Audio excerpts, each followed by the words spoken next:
இப்படி தொழுகைக்கு முன்னால ஆரம்பிக்கும் பொழுதும் பிதஅத்து, முடிக்கும் பொழுதும் பிதஅத்து. சுபஹு தொழுகையில ஷாஃபி மதுஹபுல குனூத்து ஓதுறது சுன்னா முஅக்கதா, மிகவும் வலியுறுத்தப்பட்ட சுன்னா. சுபஹு குனூத்த வேணும் விட்டா தொழுக பாத்தில், மறந்து விட்டா 2 சுஜூது செய்யணும் மறதிக்காக. ஷாஃபி இமாம் சொன்னாங்க. அஸ்ஸலாமு அலைக்கும் வரஹ்மத்துல்லாஹி வபரகாத்துஹ். அன்பார்ந்த உறவினர்களே, நேர்களே, நண்பர்களே, இந்த இடத்தில் முர்ஷித் அப்பாசி அவர்கள் குனூத் சம்பந்தமானதொரு விமர்சனத்தை முன்வைத்திருக்கிறார். இது சம்பந்தமாகத்தான் இந்த பதிவை நாம் அமைக்கிறோம்.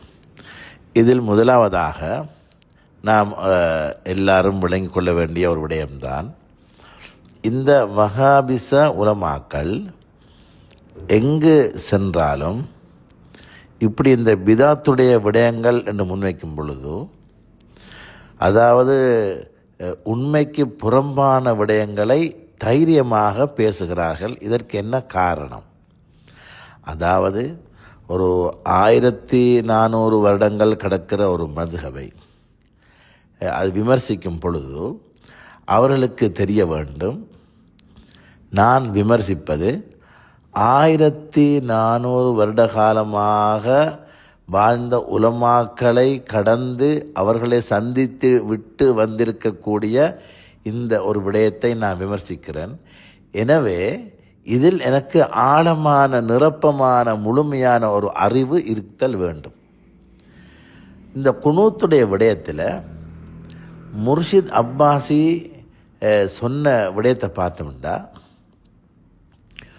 இவர் சொல்கிறாரு, ஷாஃபி மதுஹபில் குனூத்தை விட்டால் தொழுக பாத்தில். இந்த விடயம் உண்மைக்கு புறம்பானது. எங்களோட பாசையை நாங்கள் சொல்லக்குள்ள பொய் சொல்லிவிட்டார்னா நாங்கள் சொல்லுவோம். மதுஹபுடைய பேரில் இவர்கள் ஏன் இந்த பொய்யை சொல்ல வேண்டிய தேவை என்ன இவர்களுக்கு? இதால் இவர்களுக்கு கிடைக்கிற லாபம் என்ன? இதால் இவர்கள் அனுபவிக்கக்கூடிய லாபம் என்னன்றதை எங்களுக்கு விளங்காமல் இருக்குது. அதாவது மதுஹபில் சொல்லாத ஒரு விடயத்தை சொல்லி, பிதாத்துண்டும் சொல்லி, அது வழிகேடுன்னு சொல்லி, எல்லா வழிகேடும் நரகம் என்று சொல்லி, அதனூடாக வரலாறு நெடுகிலும் வாழ்ந்த உலக சமூகத்தையே வழிகேடு நரகம் என்று சொல்லி, ஏன் சஹாபாக்களை கூட நரகவாதிகள் என்று சொல்கிற இந்த விபரீதமான கொள்கையை இவர்கள் சொல்வதால் இவர்களுக்கு என்ன வருமானம், என்ன வருகிறது, என்ன கிடைக்கிறது, என்ன லாபத்தை ஈட்டுகிறார்கள் என்பதுதான் பிரதானம். சஹாபாக்கள் என்று சொன்னால் உமர் ரலியல்லாஹு அன்ஹு அவர்கள் ஃபஜ்ர் தொழுகையில் குனூத் ஓதினார்கள் என்ற விடயம் மிக தெளிவாக இருக்குது. நாங்கள் பல இடங்கள் இந்த இடத்தை ஞாபகப்படுத்திட்டோம் இந்த தொடரில். அனஸ் ரலியல்லாஹு அன்ஹு மௌத்தாகும் வரையும் குனூத் ஓதினார்கள் நாங்கள் விளங்கப்படுத்திட்டோம். அப்போ இதெல்லாம் தெரிஞ்சு கொண்டு அந்த ஹதீஸோட விடயத்தையும் நாங்கள் வரைய ஹதீஸையும் பேசியிருக்கிறோம். இவர் சொல்கிற மாதிரி அந்த ஹதீஸில் உள்ள பிரச்சனை அது இல்லை. நாங்கள் அந்த ஹதீஸையும் விளங்கப்படுத்தினோம். இவருடைய அடுத்த, அதாவது இதுக்கு முன்னால் பேசியிருந்தார் அப்துல் வதூத் மௌலவி, அவருக்கு நாங்கள் விளங்கப்படுத்தியிருந்தோம். அவருடைய மறுப்புக்கு பதிலாக தெளிவு கொடுத்திருந்தோம். அதே மாதிரி முஜாஹித் ரசீனுக்கு சொல்லியிருந்தோம். அதே போல் மதனி, அந்த மதனி அவர்களுக்கு நான் விளங்கப்படுத்தியிருந்தோம். அப்படி என்ன பிரச்சனைண்டா, இவங்க எல்லாரும் ஒன்றை தான் சொல்கிறேன், அது திருத்தி கொடுத்ததுக்கு பிறகு பார்த்துட்டு திருத்தி எடுக்கிற அந்த நிலையில் அவர்கள் இல்லை. இப்போ இவர்கள் ஆய்வு செய்திருக்கிறார். இப்போ முர்ஷித் அப்பாசி ஆய்வு செய்திருக்கிறார். அந்த ஆய்வில் அவருக்கு விளங்கி இருக்குது ஹதீஸு தாயிஃபு. இவர்கள் ஆய்வு எங்கே செய்கிறாங்கண்டா, அல்பானி தாயிஃபுண்டா தாயிஃபு. அல்பானி எங்கே எடுக்கிறாரு, மேலே போய் பார்க்குறல்ல, துருக்குமானி சொன்னதை அப்படி எடுத்து இங்கே வச்சிருக்கிறாரு. இவர் துருக்குமானி எங்கே கொண்டு வந்தார், இது ஒன்றையும் பார்க்குறல்ல. இதெல்லாம் நான் விரிவாக பேசியிருக்கிறேன். அந்த அப்துல் வதூத் மௌலவியுடைய மறுப்புக்கு நான் விரிவாக பேசியிருக்கிறேன். தேவை எனக்கு அங்கே பார்க்கலாம். இவருடைய இந்த முழுமையான வீடியோவையும் அந்த அந்த சைடு, அவருடைய சைடு வேறையாக இருக்குது, அங்கே போய் பார்க்கலாம், பிரச்சனை இல்லை. முழுமையாக இங்கே ஷேர் பண்ண எல்லாமே இருக்குது. எனவே அருமையான சகோதரர்களே, அந்த ஹதீஸில் வார அறிவிப்பாளர் யார் என்று சொன்னால், முகீராவிடம் இருந்து அபு ஜாஃபர் ராஜி அறிவித்தாத்தான் அபூ ஜாஃபர் என்ற அறிவிப்பாளர் முகீராவிடமிருந்து அறிவித்தால்தான் அந்த ஹதீஸன் செய்யும் பலீனமாகும். ஆனால் அபூ ஜாஃபர் இந்த ஹதீஸை முகீராவிடமிருந்து அறிவிக்க இல்லை. இதை நாங்கள் அழகாக சொல்லியிருக்கிறோம். சஹாபாக்கள் அமல் செய்து காட்டியிருக்கிறார்கள், அதையும் சொல்லியிருக்கிறோம். வேறு விஷயம் விரிவாக பேசிக்கிறோம். எனவே இவர் சொன்னதில் முதலாவது விஷயம் என்ன? சொன்னார், ஆரம்பத்திலையும் பிதாத்து கடைசிலையும் பிதாத்து. நான் சொல்கிறேன், நீங்கள் சொன்னது முழுக்க சுத்தமான பொய். இந்த பொய்யை சொல்லி ஏன் உங்களை நம்பி வந்த இந்த வஹாபிச சமூகத்தை ஏமாத்துகிறீர்கள்? உங்களை நம்பி வந்திருக்கிறார்கள். முர்ஷித் அப்பாஸ் இன்றைக்கு வாராரு, 4 விடயத்தை சொல்லி தருவார், கேட்டுட்டு போகணுன்னு வாராங்க. ஆனால் அங்கே வந்து இந்த பொய்யை சொல்லிட்டு போகிறீங்களே. நாங்கள் மிக அன்பாக முர்ஷித் அப்பாஸுக்கு சொல்கிறோம், மதுஹப்னு சொன்னால் உங்களோட வீட்டுக்கு முன்னால் உங்களோட இருக்கிற ஊரில் போகிற வார இடங்களில் எங்கே போனாலும் அரபு மதரசாக்கள் இருக்குது.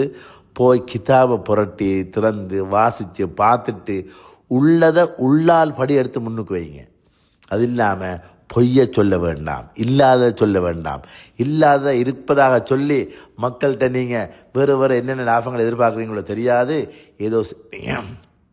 எனவே உள்ளதை மாதிரி சொல்லுங்க, விமர்சிங்க, பிரச்சனை இல்லை, அதுக்கு நான் பதில தாரோம். ஆனால் பொய்யை சொல்லி மட்டும் விமர்சிக்க வேண்டாம் என்பதை மிக அன்பாக நாங்கள் இதன் மூலமாக வேண்டிக் கொண்டு, அவர்களை இந்த முர்ஷித் அப்பாசி போன்ற இன்னும் பல ஒவ்வொரு இந்த வஹாபிச முன்னோடிகள் எடுத்தோம்னு சொன்னால் ஒரு அடிப்படை இல்லாமல், ஹதீஸுடைய தெளிவில்லாமல், தேவையான விளக்கம் இல்லாமல், முழுமையற்ற ஒரு அறகுறையான ஆய்வுன்ற பேரில் வந்து இந்த விமர்சனத்தை வைக்கக்குள்ள பொதுமக்கள் நிற்பாங்க, உண்மையில் விளக்கம்தான், தெளிவு தான் நிற்பாங்க.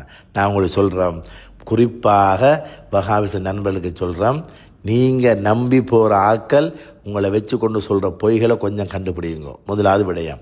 இரண்டாவதாக முர்ஷித் அப்பாஸிக்கு நான் சொல்கிறேன், உள்ளதை முர்ஷித் அப்பாஸி அது மட்டும் இல்லை, அது மாதிரி யாரெல்லாம் மதுஹபை விமர்சிக்கிறீங்களோ அதில் உள்ளதை சொல்லி விமர்சிங்க, தேவண்டா. அடுத்தது, உங்களை நம்பி வந்திருக்கிறார்கள், அதுவும் வந்தாக்க முழுக்க வஹாபியர்கள். அது நீங்கள் எல்லாம் என்ன, அதாவது இந்த 20 ரக்காத் தொழுறாக்கள் வழிகேடர்கள், குணுத்தோதுறாக்கள் பிதாத்து வழிகேடு நரகம் ரெண்டெல்லாம் சொல்லிட்டு தானப்பா நீங்கள் போயிருக்கிறீங்க. வேறையா பள்ளி கட்டி போனீங்க. இன்னும் கபிரிஸ்தான் கட்டின தனியாக கபிரிஸ்தான் கட்டின கதை இன்னும் வர இல்லை, தென்பட இல்லை. இப்படியெல்லாம் தனிச்சு போயிட்டீங்க. தனிச்சு போய் இருந்து கொண்டு அந்த இடத்துல உங்கள் நம்பி வந்த ஆக்களுக்கு நீங்கள் தெளிவு கொடுக்கறத விட்டுட்டு அவர்கள் வழிகேடு பிதாத்து, தொழுகையில் ஆரம்பத்திலேயும் பிதாத்து பிறகும் பிதாத்துன்னு சொல்கிறது வந்து உங்களோட மக்களை, உங்களோட நேரத்தை, உங்களோட நம்பி வந்த ஆக்களோட நேரத்தை பாலாக்குறதாகத்தான் நாங்கள் பார்க்க வேண்டியிருக்குது. எனவே நம்பி வந்த ஆக்களுக்கு 4 விடயத்தை சொல்லிக் கொடுங்கள். மதுஹபை விமர்சிப்பதாக இருந்தால் உள்ளதை ஏதாவது ஒரு பிரச்சனை இருந்தால் அந்த கிதாபிலிருந்து எடுத்து முன்னுக்கு வச்சு விமர்சிங்க. இன்ஷா அல்லாஹ் அதுக்குரிய பதிலை நாங்கள் தரத்துக்கு முழுமையான தயார் நிலை இருக்கிறோம். அல்லாஹ் தஆலா உங்களுக்கும் உங்களை நம்பி வந்த நண்பர்களுக்கும் தெளிவான விளக்கத்தை தந்தருள்வானாக. வல்ல அல்லாஹ் தஆலா எங்களை எல்லாரையும் பொருந்தி கொள்வானாக. அவனுக்கு பொருத்தமாக வாழக்கூடிய வாய்ப்பை தருவானாக. ஜஸாக்குமுல்லாஹ், பாரக்கல்லாஹு ஃபீக்கும். வஸ்ஸலாமு அலைக்கும் வரஹ்மத்துல்லாஹி வபரகாத்துஹு.